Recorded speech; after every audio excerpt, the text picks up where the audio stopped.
मिङ सेरप एक समय नेपालकै वान अफ द टप युट्युबरमा पर्थे। हरेक कमेडी भाइन्स र म्युजिक भिडियोजमा ल्याक्स र इभन मिलियन्समा भ्युज आउँथ्यो। फेसबुक परि भाइरल मिङका भिडियोज र युट्युबमा ऱ्यापिडली बढिरहेको उनको सब्सक्राइबर ग्रोथ हेर्दा इम्प्रेसिभ लाग्थ्यो। बट अहिले मानौ मिङको च्यानलको ग्रोथ स्टक भइरहेको छ। च्यानल ग्रो हुनुको सट्टा उल्टै भएका सब्सक्राइबरहरूले पनि च्यानललाई अनसब्सक्राइब गरिरहेका छन्। भिडियोहरू पनि खासै अपलोड हुँदैन र यस्तो लाग्दैछ मानौ एक समय त्यत्रो हाइप र भाइरालिटी पाएका मिङ बिस्तारै युट्युबबाट गायब हुँदैछन्। अनि अहिले त मान्छेहरू मिङलाई अनफनी समेत भनिरहेका छन्। And they are also arguing that they use to watch him only because he was popular at that time. So के मिङको कन्टेन्ट साँच्चै अनफनी छ त? च्यानललाई सब्सक्राइब गर्नुहोस् and let's talk about the YouTube content and growth of Ming Serap.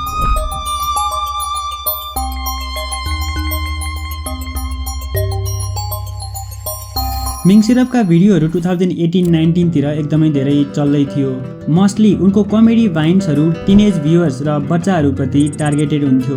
But well सुरुदेखि सुरु गर्नुपर्दा मिङको युट्युब भिडियो बनाउने इन्सपिरेसन उनको आफ्नै साथी थिए। मिङले स्टोरी येलर्सको यो भिडियोमा बताए अनुसार जब उनको एउटा साथीले भिडियो बनाएर इन्टरनेटमा अपलोड गरे त्यहाँबाट मिङलाई पनि त्यस्तै कमेडी भिडियोहरू बनाउने इन्सपिरेसन आयो। सर्ट कमेडीहरू हेरिरहन्थ्यो होइन, त्यति बेला मेरो साथीले नि उयो बनाएछ कि ल यो चोरले कसरी बनायो भइरह क्या। बाहिरहरूतिर म त भन्दा मेरो साथीले नि भनेछ ल अब म त लास्ट जिती थिएँ क्या, मलाई त यस्तो हुँदै हुने थिएँ। तैँले कहिले कसरी बनाइस् भने त अनि मैले गरेर म नि बनाउने यार ल बिस्तारै बनाउन त होइन म बनाउनु छिटो बनाउने भने होइन कहिले आउने ल कहिले आउने म भोलि आउँछु भने क्या। आफ्नो मोबाइलको क्यामेरा राम्रो नभएको कारण मिङले आफ्नो गर्लफ्रेन्डको मोबाइल मागेर सुरुमा ससानो स्किट भिडियोहरू बनाए।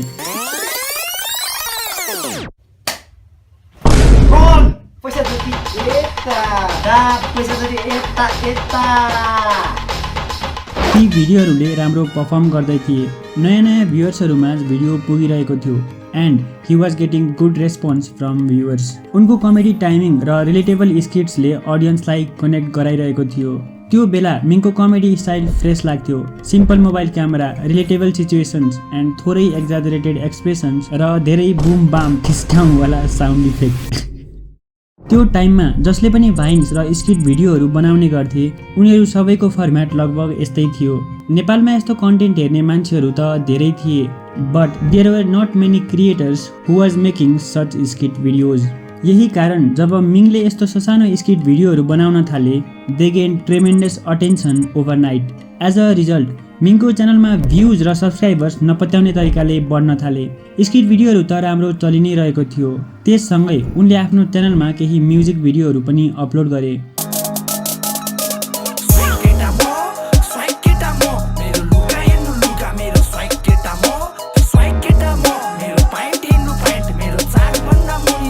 टु 2018 को 2 अप्रिलमा मिङले स्वाग केटा म टाइटलको यो म्युजिक भिडियो अपलोड गरे। अहिले यो गीत हेर्दा क्रिन्ज लाग्छ बट त्यो टाइममा धेरै मान्छेहरू स्पेसल्ली टिनेजरहरूलाई यो गीत खुब मन परिरहेको थियो। 2018-19 मा यो गीत भाइरल नै भयो जसको परिणामस्वरूप अहिले यो भिडियोमा मात्र 4.1 मिलियन भ्युज छ। त्यो टाइममा भाइन्स र कमेडी स्किट भिडियोहरू अलि चाइल्डिस खालको हुन्थ्यो। आई मिन यो जनरालाई नेपाली क्रिएटरहरूले भर्खर नै एक्सप्लोर गरिरहेका थिए। सो त्यही जेनरल कुराहरू र घटनाहरूलाई अलि एक्जाजरेट गरेर देखाउँदा भिडियोले राम्रो पर्फर्म गर्दै थियो। त्यसमाथि पनि यी भिडियोहरूमा एकदमै ज्यादा मात्रामा भाइन बुम र सस्पेन्सवाला साउन्ड इफेक्ट युज हुन्थ्यो।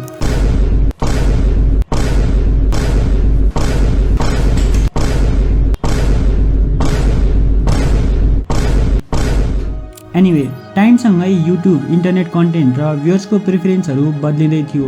कुशल पोखरेल, पिके भाइन्स, गणेश जिडी जस्ता नयाँ अनुहारहरूले भाइन्स जनरालाई डोमिनेट गर्न थाले। यो सबैमा मिङको च्यानल कता कता हराउन थाल्यो। आई मिन सब्सक्राइबर्सको नम्बरलाई हेर्दा मिङ अरू भाइन क्रिएटरहरूभन्दा धेरै अगाडि थियो बट मिङको कन्सिस्टेन्सी घटेसँगै च्यानलको भ्युज भने म्यासिभली ड्रप हुन थाल्यो। रिसेन्ट एक्जाम्पल नै हेर्ने हो भने पनि यो लास्ट 1 वर्षमा मिङको च्यानलमा जम्मा 2वटा भिडियोज अपलोड भएका छन् जुनमा एउटा त म्युजिक ट्र्याक नै छ एन्ड त्यसमा पनि जम्मा 23,000 भ्युज। क्लियरली मिङको भ्युअर्सहरू घट्दै गइरहेका थिए। आई मिन मिङ सेरप च्यानलको ग्रोथ ग्राफ तपाईँ आफै हेर्नुहोस्। इन्कन्सिस्टेन्सीको कारण च्यानलको ग्राफ बढ्नुको सट्टा घट्दै गइरहेको छ। उसको अडियन्स र भ्युअर्सहरू पनि च्यानलबाट हट्दै गइरहेका छन्। Ming Serap had some good skits for one time watch, but that motherfucker broke 1 million subscribers and stopped posting for almost a year. Reddit, Facebook र मिङको भिडियोजको कमेन्ट सेक्सनमा पनि यस्ता कमेन्ट्सहरू आइ नै रहेका थिए। अनि अर्को कुरा, जुन स्किट भिडियोजले 2017-18 मा मिङलाई भाइरल गराएको थियो, अहिले पनि उसको भिडियो प्रतिको अप्रोच लगभग उस्तै छ। सो कन्टेन्ट इभल्भ नगर्नाले पनि आई थिङ्क मिङ अलि पछाडि परिरहेका छन्। त्यो टाइममा उसको भिडियोजलाई हेर्ने मेजोरिटी भ्युअर्सहरू टिनेजर नै थिए। सो अहिले ती भ्युअर्सहरू पनि ग्रो भइसके, राइट? सो त्यही 2017-18 को स्टाइल 2026 मा थोडी नै काम गर्छ। या मिङ सेरप, आई नो हिम, तर his content was relevant when I was 11 years. I am almost 19 now. मिङले यी कुराहरूलाई कन्सिडर गर्नु जरुरी छ if he wants to continue his YouTube career. But मैले कतिपय यस्तो कमेन्ट्स र पोस्टहरू पनि देखेँ जसमा मिङको भिडियोजलाई मान्छेहरू क्रिन्ज भनिरहेका थिए। उनीहरूका अनुसार मिङको भिडियोज फन्नी हुनु त टाढाको कुरा, बरु उल्टै क्रिन्ज र बेसिक थिए। Ming Serap is unfunny. And यही कुरालाई सपोर्ट गर्दै केही भ्युअर्सहरू भन्दै थिए कि they use to watch Ming Serap only because he was famous. He was one of the few big creators at that time, so even if he was not that funny, we all watched him. I agree. FOMO यानि कि fear of missing आउटको कारण पनि धेरैले उसको भिडियोलाई हेरेका हुन सक्छन्। अघि पनि मैले भनेको थिएँ कि मिङ आफ्नो भिडियोजलाई फनी बनाउनको लागि साउन्ड इफेक्टको एक्सेसिभ युज गर्छन्। मिङ सेरपलाई रोस्ट गर्दै लगभग 5 वर्ष पहिला बनेको यो भिडियोमा पनि उही कुरालाई एड्रेस गरिएको छ।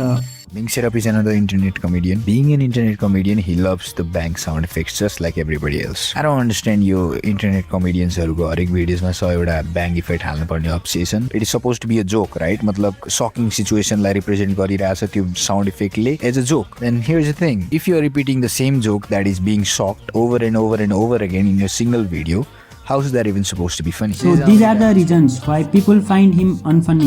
But well, I want him to evolve and make better content on YouTube. So best of luck to him, and Instagram ma hunus @TALKTICC, and thank you for watching TalkTik.